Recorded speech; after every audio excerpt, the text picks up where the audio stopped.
হরে কৃষ্ণ বন্ধুরা, আজকের পর্বের আলোচনার বিষয় পাপমোচনী একাদশী 2025 মঙ্গলবার নাকি বুধবার। নিম্বার্ক মতে, গোস্বামী মতে কবেই বা পড়েছে একাদশীর পূর্ণাঙ্গ সময়সূচি, পালনের সঠিক সময়, ব্রত কথা, মাহাত্ম্য সব কিছুই বিস্তারিত আলোচনা করব আজকের পর্বে। তবে মূল পর্বে যাওয়ার আগে সকলের কাছেই অনুরোধ, ভিডিওটি ভালো লাগলে অবশ্যই একটি লাইক করে চ্যানেলটি সাবস্ক্রাইব করে দেবেন এবং কমেন্ট বক্সে লিখুন জয় রাধা গোবিন্দ। চলে যাচ্ছি মূল পর্বে। একাদশী তিথি শুরু হবে 10 চৈত্র 1431 24 মার্চ 2025 সোমবার রাত্রি 1:05 এবং একাদশী তিথি শেষ হবে 11 চৈত্র 1431 25 মার্চ 2025 মঙ্গলবার রাত্রি 12:16। পাপমোচনী একাদশীর উপবাস 11 চৈত্র 1431 25 মার্চ 2025 মঙ্গলবার এবং গোস্বামী মতে ও নিম্বার্ক মতে একাদশীর উপবাস পরাহে অর্থাৎ পরের দিন 12 চৈত্র 1431 26 মার্চ 2025 বুধবার। একাদশী ব্রতের পালন করতে হবে 12 চৈত্র 1431 26 মার্চ 2025 বুধবার সকাল 10:12 মধ্যে। গোস্বামী মতে ও নিম্বার্ক মতে একাদশী ব্রতের পালন করতে হবে 13 চৈত্র 1431 27 মার্চ 2025 বৃহস্পতিবার পূর্বাহ্ন 10:11 মধ্যে। সকলকে আন্তরিকভাবে একাদশী ব্রত পালনের অনুরোধ জানাচ্ছি। একাদশীর ব্রতের দিন অবশ্যই ব্রতকথাটি শ্রবণ করতে ভুলবেন না। যে কোনো ব্রতের ব্রতকথা সম্পূর্ণ শুনতে হয় এবং শুনলে ব্রতের সম্পূর্ণ ফল প্রাপ্ত হয়। যারা একাদশী ব্রত পালন করতে পারবেন না তারাও অবশ্যই একাদশীর ব্রতকথাটি শ্রবণ করুন, কারণ একাদশীর ব্রতকথা শুধু শ্রবণেই সহস্র গোদানের ফল লাভ হয়।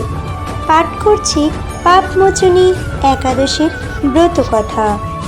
যুধিষ্ঠির শ্রীকৃষ্ণকে বললেন, হে জনার্দন, চৈত্র মাসের কৃষ্ণপক্ষের একাদশীর নাম ও মাহাত্ম্য কৃপা করে আমাকে বলুন।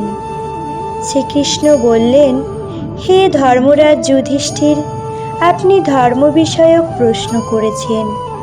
এই একাদশী সকল সুখের আধার, সিদ্ধি প্রদানকারী ও পরম মঙ্গলময়, সমস্ত পাপ থেকে নিস্তার বা মোচন করে বলে এই পবিত্র একাদশী তিথি পাপমোচনী নামে প্রসিদ্ধ।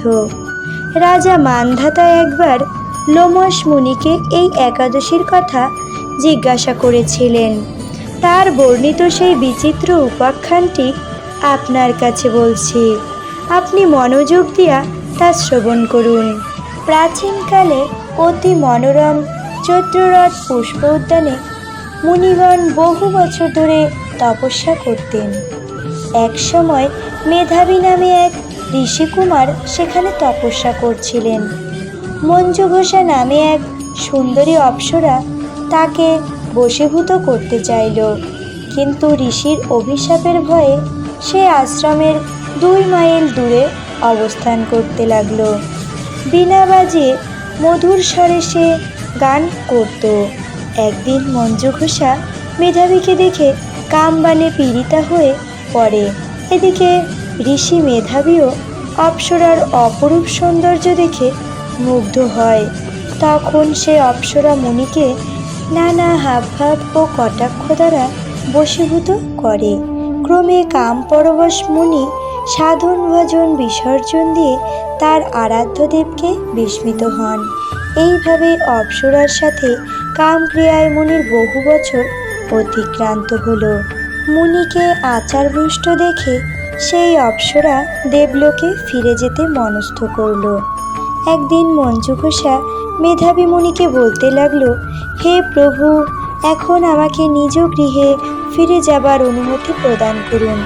কিন্তু মেধাবী বললেন, হে সুন্দরী, তুমি তো এখন সন্ধ্যাকালে আমার কাছে এসেছো, প্রাতকাল পর্যন্ত আমার কাছে থেকে যাও।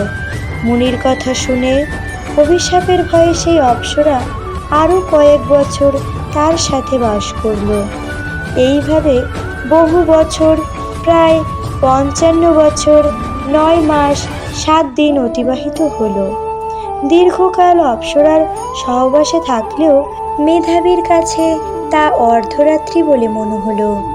মঞ্জুঘোষা পুনরায় নিজ স্থানে গমনের প্রার্থনা জানালে মুনি বললেন, এখন প্রাতকাল, যতক্ষণ পর্যন্ত আমি সন্ধ্যা বন্দনা না করি তত সময় পর্যন্ত তুমি এখানে থাকো। মুনির কথা শুনে ঈষৎ হেসে মঞ্জুঘোষা তাকে বলল, হে মুনিবর, আমার সহবাসে আপনার যে কত বছর অতিবাহিত হয়েছে তা একবার বিচার করে দেখুন। এ কথা শুনে মুনি স্থির করে চিন্তা করে দেখলেন যে তার 56 বছর অতিবাহিত হয়ে গেছে। মুনি তখন মঞ্জুঘোষের প্রতি ক্রোধ পরবশ হয়ে বললেন, রে পাপিষ্ঠে, দুরাচারিণী, তপস্যার ক্ষয়কারিণী, তোমাকে ধিক, তুমি পিশাচী হও। মেধাবীর শাপে অপ্সরার শরীর বিরূপপ্রাপ্ত হলো। তখন সে অবনত মস্তকে মুনির কাছে সাপ মোচনের উপায় জিজ্ঞাসা করল। মেধাবী বললেন, হে সুন্দরী, চৈত্র মাসের কৃষ্ণপক্ষিয়া পাপমোচনী একাদশী সর্বপাপ ক্ষয়কারিণী। সেই ব্রত পালনে তোমার পিশাচত্ব দূর হবে। পিতার আশ্রমে ফিরে গিয়ে মেধাবী বললেন, হে পিতা, এক অপ্সরার সঙ্গদোষে আমি মহাপাপ করেছি। এর প্রায়শ্চিত্ত কি তা কৃপা করে আমাকে বলুন। উত্তরে চ্যবনমুনি বললেন, চৈত্র মাসের কৃষ্ণপক্ষিয়া পাপমোচনী একাদশী ব্রতের প্রভাবে তোমার পাপ দূর হবে। পিতার উপদেশ শুনে মেধাবী সেই ব্রত ভক্তিভরে পালন করল। তার সমস্ত পাপ দূর হলো। পুনরায় তিনি তপস্যার ফল লাভ করলেন। মঞ্জুঘোষাও ওই ব্রত পালনের ফলে পিশাচত্ব থেকে মুক্ত হয়ে দিব্যদেহে স্বর্গে গমন করল। হে মহারাজ, যারা এই পাপমোচনী একাদশী পালন করে তাদের পূর্বকৃত সমস্ত পাপই ক্ষয় হয়। এই ব্রত কথা পাঠ ও শ্রবণে সহস্র গোদানের ফল লাভ হয়। হরে কৃষ্ণ।